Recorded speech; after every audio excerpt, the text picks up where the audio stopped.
attracted you to co-write and direct this film? Yeah, so when the Small Bones first approached me about taking on this story as a writer, I was actually a little kind of skeptical or weary because a lot of people think their story would make a great movie. But as they were telling it to me, I was pretty blown away I was like, wow, this is a really incredible story. And it actually, not only is it a good story, it's actually has all the makings of a great movie.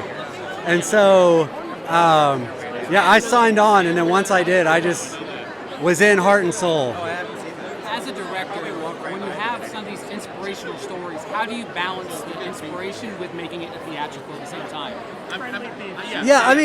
Joel, who I co-directed with, he was really good at just adding a sense of scope and scale and just kind of constant energy and momentum. I think he has this really innate showmanship that he's cultivated for King and Country that he's able to bring to the table with this. So that was really helpful. And I actually think that there's something that's a spectacle in its own right of seeing actors just sort of plumb the depths and ride the waves of human emotion. For me anyway, that's worth getting up and going to see. And what surprised you the most about the Small Bones story?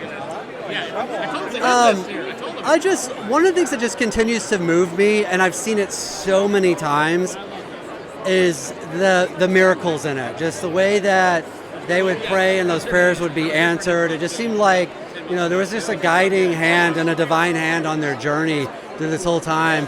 And even after being, even after seeing it just countless times, that still deeply moves me.